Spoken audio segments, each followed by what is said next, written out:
Olá, queridos amigos telespectadores da Rede Século XXI. Está começando, com grande alegria para todo o Brasil, o programa Eclésia. Eu sou o diácono Eric Módulo e toda terça-feira, nesse horário, estamos aqui ao vivo, através da Rede Século XXI, para levar para todo o Brasil um programa de catequese, de história da igreja, um programa sobre doutrina católica. O nosso programa é o programa Eclésia. Estamos no mês de maio, mês dedicado a Nossa Senhora, e é claro que a gente tem que separar um tempo para conversar sobre a Mãe de Deus, pois o tema é sempre muito rico. Toda vez que a gente conversa sobre Nossa Senhora, é muito belo, é muito rico. E estamos às vésperas da comemoração do centenário das aparições de Nossa Senhora de Fátima. E é claro que o assunto do programa só poderia ser esse, né? Vamos falar sobre o centenário das aparições de Nossa Senhora de Fátima. Aliás, aqui nos nossos estúdios, aí, os nossos amigos já estão mostrando para a gente, temos uma belíssima imagem de Nossa Senhora de Fátima, Nossa Senhora do Rosário de Fátima. O Padre Guido já vai explicar aqui para a gente. Padre Guido, dou boa noite ao senhor, enquanto os nossos amigos telespectadores estão ali vendo essa belíssima imagem que temos aqui no nosso cenário. Boa noite, diácono Eric, boa noite, prezados amigos telespectadores. Meu grande abraço fraterno para cada um de vocês e as vossas queridas famílias. Hoje temos uma alegria toda especial apresentando o programa Eclésia, porque, como o diácono acaba de anunciar, neste sábado estamos agradecendo a Deus pelo primeiro centenário das aparições de Nossa Senhora em Fátima, no Portugal. O Papa Francisco também estará presente naquele dia. Está sendo esperado mais de 1 milhão de pessoas, mas o que permanece para nós ao longo do tempo é exatamente a mensagem constante de bem, de paz, que Nossa Senhora continua transmitindo para todos os seus filhos devotos. Verdade, Padre Guido. Bom, na imagem que a gente estava mostrando agora há pouco, que temos aqui disponível, está aí de novo no seu vídeo. Bom, é uma imagem bela, né? É claro que a gente fica encantado também com a beleza artística, certamente um artista que trabalhou nessa escultura para tentar aproximar um pouquinho da beleza de Nossa Senhora. Agora, Padre Guido, a gente vai conversar durante o programa sobre as aparições, vamos relembrar todos os acontecimentos. Esse tipo de imagem que a gente vê, que é famosa no mundo inteiro, relembrando a maneira que Nossa Senhora apareceu às crianças, eu tenho a impressão que não tem como alcançar nem 1/10 da real beleza que aquelas crianças devem ter contemplado, né, Padre Guido? Exato, mas vou dizer mais ainda, tive a oportunidade mais de uma vez de visitar Fátima. E até nas lojas onde se vende lembranças, sobretudo a imagem de Nossa Senhora, a gente fica indecisa porque há uma imagem mais bela do que a outra. É verdade. E tem um pormenor interessante, prezados amigos, que nas 6 aparições, Nossa Senhora não se identificou como sendo Nossa Senhora. Na fala das crianças, Lúcia estava com 10 aninhos, Francisco com 8 e Jacinta com quase 7. E na fala deles, dessas crianças, era uma bela senhora que não afastava ninguém, aliás, ficavam encantados, mas não sabiam quem era. Será somente nas últimas aparições que, como o diácono Eric anunciou antes, né, se identificou como sendo Nossa Senhora do Rosário. E nós acrescentamos Nossa Senhora do Rosário de Fátima. Por quê? Porque em todas as aparições, podemos já anunciar, há uma frase que se repete nas 6 aparições: rezai o terço todos os dias. É verdade. Padre Guido, o senhor já disse, né, lembrando a idade dos 3 pastorinhos, né? Lúcia com 10, Francisco 7 para 8, eu já tenho uma imagem aí da gente lembrar dos 3 pastorinhos. 2 deles serão canonizados no próximo sábado, comemorando o centenário das aparições. O Papa Francisco estará lá em Fátima, vai presidir a missa de canonização dos 2, do menino, né, que está aí no vídeo, e da menorzinha, né, da Jacinta. A Lúcia, se tudo correr bem, deve caminhar o mesmo caminho que já traçaram seus primos, né? Sim, diácono Eric, é o seguinte: Lúcia faleceu com 97 anos de idade, se tornou religiosa de estrita clausura dentro do Carmelo de Coimbra, e foi feito o processo de beatificação que terminou sendo aprovado pelo Vaticano, e não faz ainda 2 meses que o Vaticano aprovou o milagre que aconteceu por intercessão de Lúcia. Portanto, há uma grande expectativa que o Papa já anuncie oficialmente a data da beatificação de Lúcia. Provavelmente deve acontecer no próximo sábado, se não Exato. acontecer, em breve teremos aí o anúncio da beatificação também da irmã Lúcia. Agora, Padre Guido, lembrando, né, a irmã Lúcia no início das aparições, 10 anos, Francisco 7 para 8, e a Jacinta nem 7 completo ainda, 6 aninhos, né? Olha, Padre Guido, há outros episódios na história do cristianismo, né, onde Deus se revela, no caso aqui, pequeninos mesmos, que eram pequenos, mas em outras ocasiões também, de alguma maneira, a providência de Deus toca e conversa com pessoas simples, vamos dizer assim? Sim. Olha, Diácono Eric, queridos amigos, muito profunda a sua pergunta. A história está repleta de tantos exemplos, até de crianças. Temos santos e Santo Domingos Sávio. Aqui no Brasil, a Beata Albertina Beckenbrock. Maria Goretti, só com 12 anos de idade. Nós notamos que na história sempre Deus escolhe as pessoas mais fracas, mais simples, para dar um grande projeto de santidade e que vai ser conhecido no mundo inteiro. Até no livro do Antigo Testamento temos, por exemplo, o livro de Esther, o livro de Judite. Temos também, ainda no primeiro livro do Antigo Testamento, no Gênesis, o episódio de Abraão, um homem idoso, a esposa dele também é idosa, não tem filhos, e olha, diante de Deus acontecem os grandes milagres.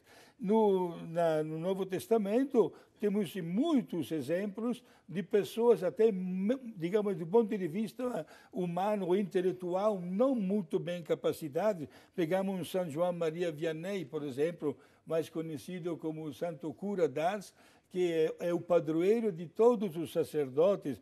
Pegamos até a Bernadette, outra menina que viu Nossa Senhora em Lourdes, também uma menina sem nenhuma cultura, que mal sabia ler ou escrever, e Deus se serve destas pessoas para apresentar a santidade, o caminho que leva a realizar o grande projeto da vontade divina, que todos nós possamos nos encontrar com Ele para toda a eternidade. Realmente, em Fátima a gente tem essa lição clara, profunda, bela, né? Afinal de contas, como a gente estava falando desde o início do programa, 2 das 3 crianças, né, que tiveram contato diretamente com Nossa Senhora, está aí de novo outras fotos, a gente vai mostrar algumas fotos durante o programa aí. Francisco e Jacinta serão canonizados no próximo final de semana, né, na comemoração das aparições, justamente no dia 13, que é o dia mesmo do centenário das aparições, serão canonizados, e a irmã Lúcia, prima, né, do Francisco e da Jacinta, tudo caminhando também para o processo de beatificação, que já foi o milagre aprovado, como o Padre Guido disse, e tudo mais. Exato. É bom saber também que Francisco e Jacinta é irmão e irmã. Pois é, 2 irmãos. Sim, e a Lúcia prima. A prima, sim. Agora, Padre Guido, essas crianças tiveram contatos com mistérios profundos, que seria profundo até para qualquer adulto. Imagina uma criança daquela idade. Mas tudo começou com uma aparição antes ainda de Nossa Senhora, outra visita celeste, vamos dizer assim? Sim, exato. As aparições se realizaram de Nossa Senhora no ano 1917, exatamente 100 anos atrás. Mas um ano antes, 1916, por 3 vezes, estas 3 crianças tiveram um outro encontro fora do comum, extraordinário, com um anjo. Um anjo que apareceu por 3 vezes, dando mensagem, ensinando algumas orações, pedindo também de rezar pela conversão do mundo, e este anjo deu até a primeira Eucaristia a todos os 3. E se apresentou, inclusive, com uma característica, Diácono Eric. Eu sou o anjo do Portugal, o anjo da paz, o anjo responsável pelo país do Portugal. É interessante que as 3 crianças nunca tinham ouvido um anjo identificar-se daquele jeito. E foram dizer depois, aquele anjo perguntaram, mas que aspecto físico? Se parecia um jovem, um garoto de 14, 15 anos. Inclusive, Diácono Eric, no lugar onde o anjo apareceu a primeira vez, foi criado até um belíssimo monumento deste anjo que está dando com um cálice nas mãos, e uma hóstia, que está dando a comunhão aos três. Quer dizer, o próprio anjo distribuiu a comunhão aos três que ainda nem tinham feito a sua primeira comunhão, né? Exato. Não devemos esquecer um pormenor, Diácono Eric, que naquela época o saudoso, grande e santo padre, o Papa Pio X, havia baixado um decreto, digamos assim, para que no mundo inteiro as crianças, logo a conseguir o uso da razão, né, pudessem logo receber o sacramento da Eucaristia e do perdão de Deus e da confissão. E aqui nós temos até uma prova deste anjo que oferece gratuitamente a primeira Eucaristia para os três. Bom, muita coisa logo de cara na aparição do anjo já afirma a tradição católica, a tradição da fé da igreja. Rapidamente um comentário sobre os anjos, né, Padre Guido? Já estudamos aqui em outras ocasiões, lá no nosso site, no portal da Rede Século XXI, rs21.com.br/eclésia, que é a página do nosso programa, onde todos os nossos programas estão disponíveis para você assistir. Tem um programa exclusivo lá, que já fizemos aqui em outra ocasião, com o Padre Guido, sobre os anjos, sobre a hierarquia entre os anjos, né? Sim. E a tradição já dizia antes dessas aparições de Fátima que pelo menos uma dessas hierarquias são os anjos que cuidam de localidades, né, Padre Guido? Quando o anjo vem e se apresenta como anjo de Portugal, confirma, chancela essa crença que a igreja sempre defendeu, né? Perfeito. E esta categoria é a categoria dos principados, né? Onde o anjo governa, digamos assim, ou administra e marca a sua presença em determinadas regiões do mundo. Aproveito para lembrar os nossos amigos telespectadores que gravei aqui nos estúdios, né, da TV Rede Século XXI um programa, né, sobre um curso sobre as 9 categorias ou coros, como são chamados, dos anjos, né? Isso que o senhor está dizendo está lá disponível no EAD da Rede Século Exato. XXI. No mesmo portal que você acessa a nossa página aqui do programa Eclésia, você colocar /Eclésia, né, você vai ter acesso à página do programa. Se você colocar /EAD, de ensino à distância, vai nessa página disponível onde estão os cursos aqui que oferecemos aqui nesse nosso setor de ensino à distância aqui da Rede Século XXI. O Padre Guido tem esse material lá sobre os anjos, fica aí a dica, é bem legal também. O Padre Guido, outra coisa legal também que o anjo da paz, ou de Portugal, como se apresentou às crianças, ele ensinou algumas coisas para as crianças, mas entre elas tem uma oração muito famosa, que eu tenho certeza que muitos em casa já devem ter rezado e até ouvido falar dela. Aquela oração que diz assim, ó: meu Deus, eu creio, adoro, espero e amo-vos. Peço-vos perdão pelos que não creem, não adoram, não esperam e não vos amam. Foi justamente aí que nasceu esse anjo que ensinou para as crianças, né? Perfeito. E, inclusive, os meninos conseguiram decorar esta oração e a repetiram muitas, mas muitas vezes mesmo, né? Não esqueçamos, prezados amigos, que eram crianças, né? 10, 8 e quase 7 aninhos, né? E de família de formação autenticamente cristão, mas como todas as crianças do mundo, no começo davam uma prioridade mais a brincadeiras, né? Tinham aprendido a rezar o terço em casa, mas quando estavam sozinhos cuidando das ovelhas, rezavam no Diácono Eric um terço um pouquinho mais ligeiro, né? Lúcia rezava Ave Maria, respondia Santa Maria, Ave Maria, Santa Maria, Ave Maria. Em 2 minutinhos o terço já estava rezado, né? Para apressar as coisas, né? Exato. Mas depois, à medida que elas foram tendo contato com Nossa Senhora e aprendendo a importância disso, a coisa foi aprofundando. A gente vai falar sobre isso durante o programa, né, Padre Guido? Padre Guido, vamos continuar a nossa conversa aqui, né? Justamente nessas comemorações agora do centenário das aparições de Nossa Senhora de Fátima, existe um lema, né, que está norteando toda a nossa as comemorações, né, as celebrações. Esse lema foi próprio Nossa Senhora que ensinou, que passou essa informação, vamos dizer assim? Sim. Eu acho que a comissão, digamos assim, para as comemorações do centenário, esta comissão foi muito feliz quando escolheu como lema uma expressão que Nossa Senhora pronunciou na segunda das 6 aparições, né? Quando ela disse que o meu coração imaculado conduzir-vos-á até Deus. Então esse é o lema das comemorações agora do Do centenário. centenário, Tá. sim. Esta expressão é profunda, porque houve um verdadeiro diálogo entre Nossa Senhora e Lúcia. Alguém poderia perguntar, padre, Nossa Senhora não falou para Francisco ou para Jacinta? Não, o diálogo foi exclusivo entre Nossa Senhora e Lúcia. Jacinta e Francisco viam a Nossa Senhora, tá? Mas não conversavam. Agora, no começo, Nossa Senhora fez um pedido.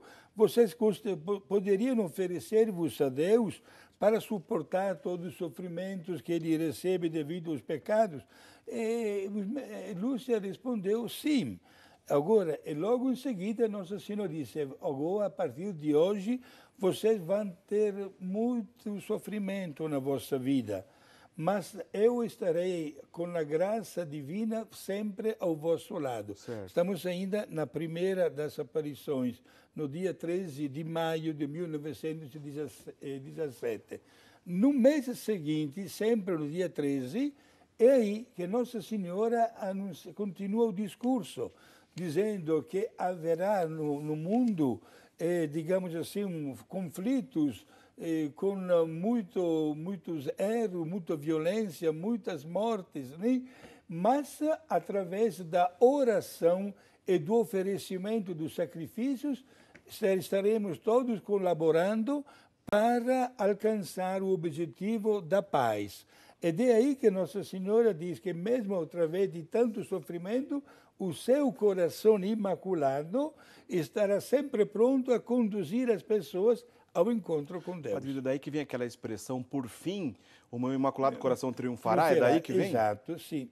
O meu coração imaculado será o teu refúgio, disse, é o caminho que te conduzirá até Deus. Certo. No final, o meu coração imaculado triunfará. E aí que nasce também a expressão de Nossa Senhora, repetida várias vezes, de fazer algo para convencer as autoridades religiosas, até chegar ao Papa, para consagrar até a Rússia ao coração imaculado de Nossa Senhora. Padre Guido, o senhor comentou então da primeira aparição, 13 de maio, da segunda, 13 de junho, mas a 13 de julho, que foi a terceira aparição, teve algo diferente, extraordinário. Sim, Quer dizer, a sim. coisa começou a ficar mais séria, talvez, vamos dizer assim, para essas crianças. Não somente séria, até chocante. Certo. Porque naquele dia 13 de julho, Nossa Senhora mostrou como se fosse um telão, digamos assim, o inferno. Certo. E os meninos ficaram, sinceramente, traumatizados, a tal ponto que, ao término desta aparição, que durou mais ou menos uns 10 minutos também, fizeram logo entre si um entendimento. Olha, não vamos contar para ninguém o que nós acabamos de ver com os nossos olhos. Só que, digamos assim, eram crianças, né? Naquela mesma noite seguinte, Lúcia, a menina com 10 aninhos, não conseguia dormir. Se virava na cama e não conseguia dormir. Estava muito agitada e a mamãe, que estava dormindo no quarto ao lado, percebeu que a sua menina não estava bem. Se levantou e foi dizer o que aconteceu, por que não consegue dormir. E foi aí que Lúcia se abriu com a mamãe e terminou até aquela promessa de manter a discrição e o silêncio. Vejam só a frase que esta menina disse para a mamãe. Mãe, hoje aquela senhora, não sabia que era Nossa Senhora, aquela senhora tão bonita nos mostrou o inferno. Agora, e as almas que caem para o inferno são parecidas às folhas que caem das árvores quando chega o período de outono ou inverno. Por isso, uma frase muito chocante até na mentalidade de uma criança de 10 anos, porque nós sabemos que quando chega a estação do outono e inverno, não damos conta, né, de varrer o jardim ou as estradas, etc., que as folhas caem. E Nossa Senhora disse para os meninos, naquela oportunidade, muitas almas caem no inferno porque não tem ninguém que reze para elas. Daqui a necessidade, minha gente, da oração para resgatar uma pessoa do seu erro. A oração pela conversão dos pecadores. A oração para que alguém possa partir para uma experiência diferente de vida. E até hoje, Diácono Érico, podemos afirmar com toda sinceridade, celebramos com alegria o centenário das aparições de Fátima, mas o maior milagre que acontece em Fátima diariamente é o milagre da confissão. Milhares e milhares de pessoas encontram sempre sacerdotes vindo de tantos lugares do mundo que se colocam à disposição para o atendimento do sacramento da confissão. Não é à toa que Fátima é conhecido como o altar do mundo. Exato. Né? O altar do mundo. E vou te dizer mais, quem já esteve inclusive em Fátima pode confirmar, há várias salas debaixo da Basílica dedicada a Nossa Senhora do Rosário de Fátima, há várias salas onde há pessoal religioso que prepara, até falando em vários idiomas, prepara os fiéis para fazer uma boa confissão. Há tantos confessionários com sacerdotes à disposição e saindo do confessionário, o penitente vai também em umas outras salas para fazer o agradecimento pelo perdão recebido da parte de Deus. Bonito, muito legal. Muito legal, sinceramente, toca o coração das pessoas este gesto de renúncia ao pecado e de vontade de partir para uma experiência diferente e bem melhor. Ô Lucas, nosso diretor, coloca pra gente mais uma imagem dos 3 pastorinhos aí. Crianças tão jovenzinhas como eram, né? Já falamos a idade deles aqui, 10, 8, 6 para 7 anos. De repente ter contato com esses mistérios da fé, Nossa Senhora mostrar diretamente o próprio inferno. Essa coisa que ficou com a Lúcia, que o senhor disse, que ela falou para a mãe dela, as almas caem como as folhas no outono, lá pro inferno, né? Para a condenação eterna. Isso gerou nelas, Padre Guido, um coração extremamente, né, comovido, dócil, a ponto de fazer penitências simples de criança, Sim, mas muito profundas no seu significado. Exato. Né? Gostaria de dizer, Diácono Érico, uma coisa importante. Não consegui achar, mas eu tenho. Um dia que eu vou encontrar, vou trazer aqui. Tá. Tenho 2 fotografias bem parecidas dos 3 pastorinhos, momentos antes da aparição do inferno e momentos depois. Dá para ver que estão aterrorizados. Dá de ver que estão muito perturbados no rosto, né? E a partir daquele instante, os 3 colocaram como projeto de vida de desfrutar no máximo das oportunidades para, através do sacrifício de pequenas ou grandes até renúncias, temos que entrar na mentalidade de uma criança, agradar a Deus para que alguém se possa converter graças ao valor, né, ao fruto do seu sacrifício. O caso prático, por exemplo, a pequenina Jacinta. Gente, nós ficamos admirados vendo esta menina que, para fazer um sacrifício e penitência, na hora do lanche, né, o que ela fazia? Chamava as ovelhinhas e distribuía, dava o lanche para os animais. Ficava sem comer nada esta criança.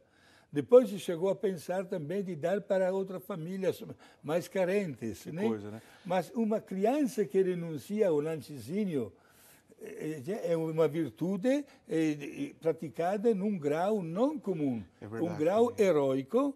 E com certeza, olha, se a igreja beatificou e neste sábado, faltam só 4 dias, canoniza Francisco e Jacinta, gente, não é por acaso. Quer dizer, aquilo que era o mundo delas, né?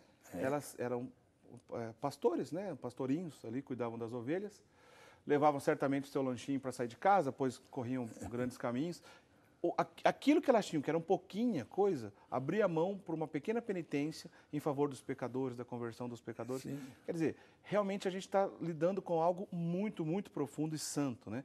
Padre Guido, se não me engano também, foi nessa aparição de julho, né? Sim. Na terceira aparição, Nossa Senhora falou do perigo, dos erros que a Rússia espalharia ao mundo e que até aconteceria uma guerra pior do que a Primeira Guerra Mundial, que estava acontecendo naquele período, que seria o prenúncio da Segunda Guerra Mundial. E Nossa Senhora foi clara com isso, né?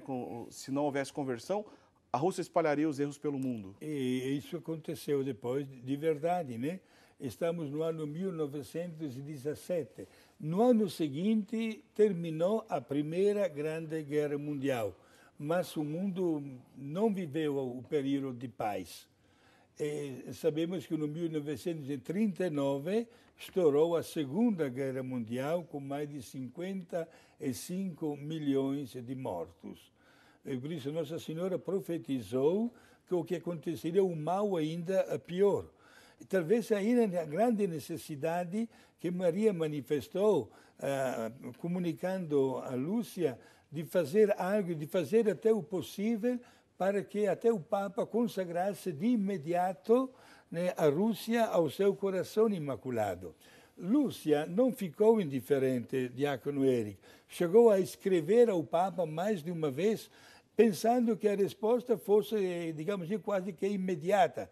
Porém, nós sabemos que diante de qualquer tipo de aparição, a Igreja respeita e depois, porém, caminha, digamos assim, de uma maneira muito prudente e vai devagar. Né? E ainda tem que lembrar um detalhe, que no caso das aparições de Fátima, como Lúcia permaneceu viva, né? A Jacinta e Francisco morreram crianças. Sim. Lúcia permaneceu viva, era uma religiosa, quer dizer, isso é um agravante, vamos dizer assim, para que o processo fosse mais demorado ainda, pois tinha uma vidente de Nossa Senhora viva, né, lá dentro de um convento. Então, assim, poderia realmente causar uma grande comoção. As pessoas, de repente, faziam peregrinação para encontrar com a sua irmã e tudo mais. Então, a prudência ainda foi redobrada, eu imagino, né, Padre Guido? Exato. Temos que dizer uma coisa, Diácono Eric, né? Que a opção que Lúcia fez de entrar no Carmelo não foi por acaso. Que no começo ela optou por uma outra congregação das irmãs religiosa. Doroteias, se não me engano. Da Doroteias, exato. Só que não dava conta de atender as caravanas que chegavam lá. Todos queriam ter um diálogo, conversar, etc., saber algo de especial. E Lúcia não se sentiu plenamente realizada, por isso optou, de acordo com o seu diretor espiritual, para o silêncio do Carmelo. E lá no Carmelo, ela viveu praticamente até chegar à idade de 97 anos. No ano que ela veio falecer, Érica, tive a oportunidade de estar lá, visitar Fátima. Certo. E estivemos lá no mosteiro do Carmelo, mas a Madre Superiora, mesmo que o nosso grupo era exclusivo de sacerdotes, foi categórica conosco. Disse, olha, lamento muito, ela disse, mas conforme o Código de Direito Canônico, quando uma religiosa do Carmelo vem falecer, o corpo dela deve descansar no pequeno cemitério interno, dentro da área, da estrutura, das dependências, né, do Carmelo, pelo menos por um ano. Certo. E ao término daquele ano, inclusive, os restos mortais de Lúcia foram levados para a Basílica, onde até hoje descansam, né? Ao lado do altar, de um lado temos a Jacinta, os restos mortais de Jacinta e de Francisco, certo. Do outro lado temos de Lúcia. Padre Guido, toda vez que a gente entra nesse assunto, e aqui vale lembrar que a gente fala de uma revelação particular, e é o caso de Nossa Senhora de Fátima, do episódio de Nossa Senhora de Fátima com essas crianças, a gente tem que abrir esse parênteses, né? Porque a revelação divina, ela acontece de um período muito longo, né? Desde os antigos profetas, patriarcas, a relação de Deus com os homens no Antigo Testamento, depois com a chegada de Jesus encarnado aqui no nosso meio, a encarnação do Verbo, etc. Depois os apóstolos, Jesus deixa os apóstolos, morre, ressuscita, tudo mais. Com a morte do último apóstolo se encerra a revelação divina, né? Ali acabou, Deus já revelou o que tinha que revelar. Na sequência a igreja vive, né? E é a guardiã dessa revelação divina. Acontece que depois desse período, depois da morte do último apóstolo, diversos acontecimentos na história, a chamada revelação particular né, pois diz respeito a um ponto, a alguém, a um santo, a um místico, no caso aqui Nossa Senhora de Fátima, a essas 3 crianças, 3 pastorinhos, Nossa Senhora, o próprio Cristo, de alguma forma, comunica com o seu povo e o conteúdo daquela mensagem não é tratado como conteúdo de verdade de fé, no que diz respeito à própria revelação divina. Por exemplo, ela não tem o mesmo peso, os escritos da irmã Lúcia não têm o mesmo peso, por exemplo, que a Bíblia tem, ou que o Sagrado Magistério tem nos seus documentos, mas a igreja aprova o culto, pois percebe que nada está errado de acordo com a própria revelação divina e vê os frutos.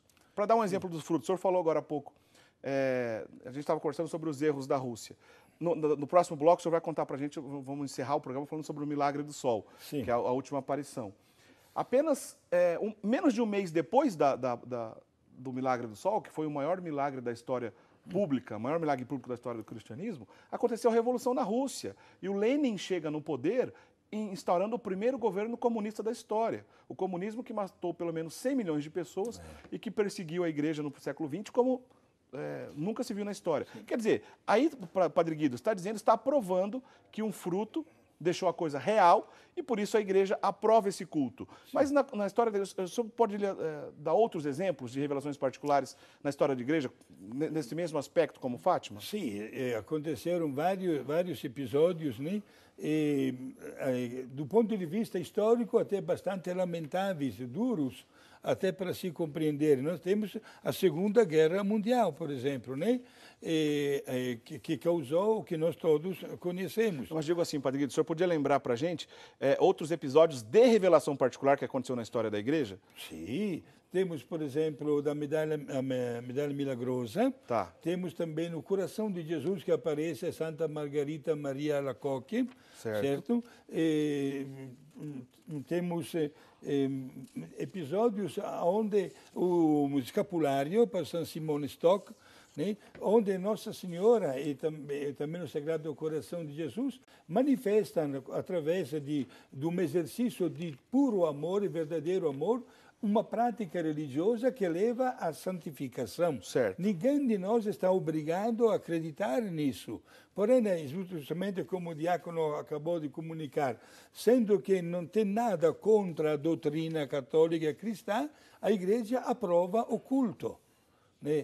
Nenhuma das aparições, nem de Fátima, nem de Lourdes, mesmo com a frequência a presença de papas que prestigiam essas aparições, são dogmas de fé. Mas aonde se reza, onde a pessoa se converte, onde uma pessoa pede perdão a Deus e, digamos, e muda até um pouquinho o caminho da sua vida, a Igreja nunca poderá proibir que isso aconteça. Então, a devoção ao Sagrado Coração de Jesus, como o senhor falou, Nossa Senhora das Graças, o próprio episódio da Senhora de Fátima que a gente está conversando. O escapulário também. Né? A aparição de São Simão Stock de Nossa Senhora do Carmo. Santa Faustina.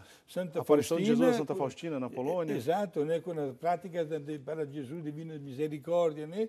Com as várias práticas, o terço da Divina Misericórdia, às 3 horas da tarde, com o oferecimento dos sacrifícios, a imitação de Cristo. Gente, são todos momentos belíssimos, todos que têm um pleno consentimento da parte da Igreja, porque nos levam ao caminho da santidade. Quer dizer, são revelações particulares, mas que não estão ou não tem nada contra a própria revelação divina, a revelação universal, por isso a igreja aprova o culto e a gente vê os frutos, não são poucos. Nesse caso, por exemplo, 3 novos santos para a igreja, 2 beatos que serão canonizados, uma futura beata. Quer dizer, né, claro, né, que Nossa Senhora esteve lá assim, em Fátima. Padre Guido, sim, a gente já está no último bloco, não tem como a gente conversar sobre Nossa Senhora de Fátima e não falar sobre o maior milagre público da história do cristianismo. O senhor disse que Nossa Senhora não foi logo de cara se apresentando que era ela para as crianças. Não. Aliás, até no final eles diziam que era uma bela senhora. Agora, ela prometeu que faria um grande sinal na última aparição, sim, que aconteceu em 13 de outubro. E manteve a sua palavra, né? Conta pra gente o que aconteceu. Exato, estamos no dia 13 de outubro de 1917. Um dia de chuva, muita chuva. Gente, as estatísticas daquela época calcularam de 70 a 80 mil pessoas. E temos, inclusive, até fotografias. Coloca pra gente aí enquanto a gente conversa, uma ideia Lucas, de quantas pessoas estavam lá debaixo da chuva. Aí, a gente está vendo algumas fotos reais, essas fotos são reais do dia do acontecimento, cerca de 50, 70 mil pessoas. Sim. E durante as fotos você vai perceber que tem alguns guarda-chuvas abertos ali. Exato. E Nossa Senhora se apresenta, o primeiro gesto que ela faz, se identifica, dizendo: eu sou a Senhora do Rosário. Aí sim ela se identificou. Aí se identificou exatamente na última aparição. Certo. E faz também um pedido oficial. Quero que seja construída aqui mesmo uma capela para lembrar na história as minhas aparições. Certo. O pedido foi atendido, que hoje existe uma belíssima capela, né? E falou também: a guerra vai acabar e os militares voltarão, graças a Deus, para as suas casas. Certo. E acertou também, porque logo em seguida tivemos a rendição, portanto, da Alemanha, e reinou por um período, pelo menos inicialmente, a paz. Agora, a um certo ponto, ela disse ainda uma frase, antes ainda do milagre: não ofendam mais a Deus, nosso Senhor, que já está muito ofendido. Veja que ela usou uma linguagem até fácil para se lembrar para as crianças. De repente, Lúcia se levanta debaixo da chuva e diz: fechem os guarda-chuva. Muita gente, olha, não usava o microfone, e começou e se espalhou esta voz. Todo mundo debaixo da água. E deu um grito: olhem para o sol. É aí que aconteceu. De repente, são as palavras dela, rasgam-se as nuvens, o sol aparece como um imenso disco de prata. Apesar do seu intenso brilho, pode ser olhado diretamente sem ferir a vista. Fenômeno que não se pode explicar. Ninguém de nós consegue, com o olho nu, digamos assim, olhar para o sol. Certo. As pessoas contemplam e o sol começa a girar rapidamente como uma gigantesca roda de fogo. De repente para dentro um pouco e recomeçar de novo, com uma velocidade espantosa. E de repente se aproxima da Terra. Foi nesta altura que 70, 80 mil pessoas ficaram até com um medo tremendo e não pensaram duas vezes a se ajoelhar, mesmo no meio da lama, do barro. Acharam que o mundo estava acabando, de repente. Estava acabando, todo mundo, inclusive, batendo-se até no peito, pedindo a misericórdia e o perdão de Deus. E depois, num turbilhão vertiginoso, seus bordos, o sol, adquirem uma cor escarlate, espargindo chamas vermelhas em todas as direções. É exatamente neste momento que, enquanto todo mundo grita, está até com um tremendo medo, os pastorinhos começam a ver a imagem de Nossa Senhora com um traje diferente. Nossa Senhora que se apresenta com São José e o menino Jesus. Isso é interessantíssimo. Quer dizer, a imagem da Sagrada Família também presente exato. nessa aparição. Sim, Nossa Senhora também das Graças, com as mãos abertas. Nossa Senhora do Carmo. Olha só, estas imagens de Nossa Senhora que vista nas múltiplas devoções do povo do mundo inteiro. Nossa Senhora das Dores também. Das Dores também. Sim. E este fenômeno do Sol, por 3, 4 vezes, que parece aproximar-se da Terra e depois volta para o seu lugar. De repente, depois de 10 minutos, termina este fenômeno e o que acontece? Todo mundo se olha na cara com um espanto, mas olha, todos estavam ajoelhados, se levantam. Imaginamos o barro daquela época. Nenhuma roupa estava molhada, estava já tudo seco e nenhuma traje estava sujo do barro. Um fenômeno que não se pode absolutamente explicar. Agora, Diácono Hélio, um pormenor. Nossa Senhora já havia anunciado este milagre do sol. A imprensa, digamos assim, leiga, ou que não gostava dos cristãos, dos católicos, fez questão de marcar a sua presença para depois usar uma ironia, um sarcasmo, uma crítica negativa, né? Porque criou muita expectativa em volta dessa data, né? Exato. Então as pessoas, até publicações ligadas a entidades ateístas, né, ateus mesmo, estavam lá para zombar, né? Passou para zombar. Mas foram obrigados a tiveram cair do cavalo. Fazer um passo, cair do cavalo mesmo, né?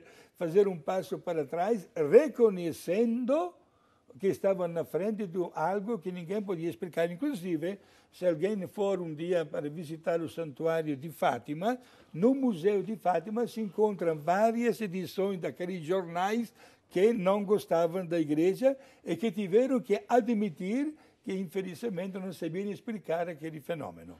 Bom, é simplesmente sensacional. E tem um livro chamado Os Milagres de Fátima, não é propaganda não, mas é um livro realmente muito bom, que foi o sobrinho da irmã Lúcia, inclusive que era padre, que escreveu esse livro ao lado de um jornalista, contando os pormenores dessa história. E ele conta com uma riqueza de detalhe, o que o senhor acabou de lembrar aqui pra gente. É muito interessante.